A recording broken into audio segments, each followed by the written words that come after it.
On the video in case people are watching it. I don't have the test graded yet, but I think I'll finish grading them tonight. I thought I would have them by today, but what are you going to do?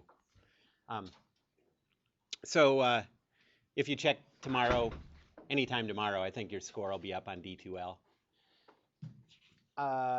Okay, and what we did last time is I suggested a problem that we're gonna work on, that you're gonna work on together.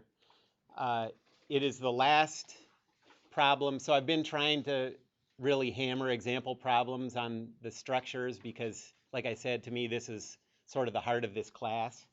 And I'm going to keep incorporating structures into everything we do from now on.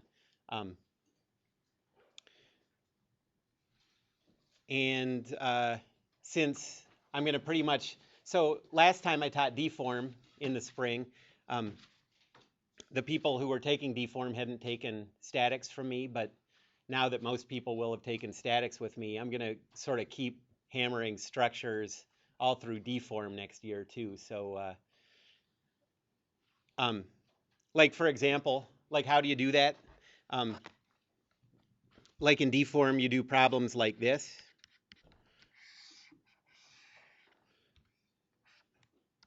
You have a beam with some loads on it,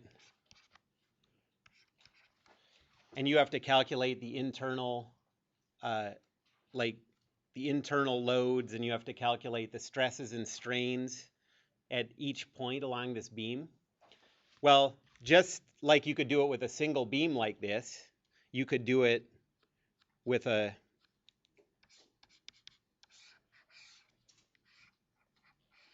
structure like this, you know,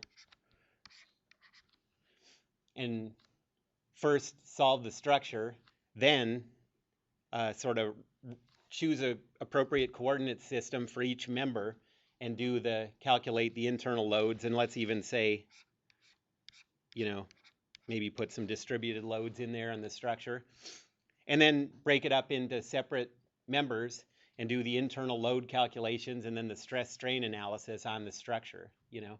So all this stuff really fits together, and I'm going to keep emphasizing that. Okay, so here is the last example problem that I want you to work on together. And I have put up practice problems on structures, and I'll get the solutions up as soon as I can, so get going on those.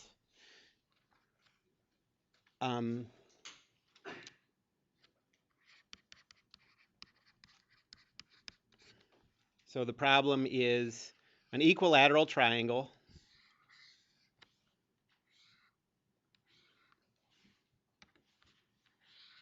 ooh, that's even worse. All pin joints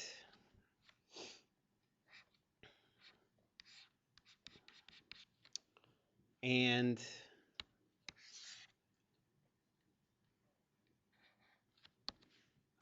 a distributed load along the top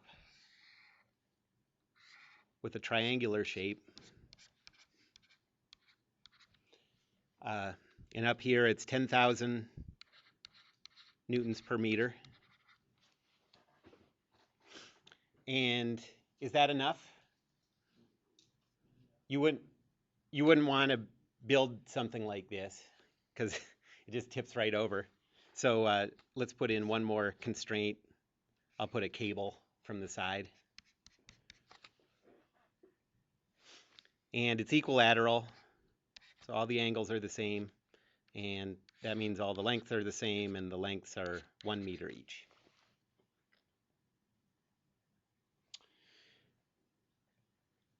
So go ahead and start working on that and talk to each other when you get stuck. And when you don't get stuck, compare answers and ask me if you have questions.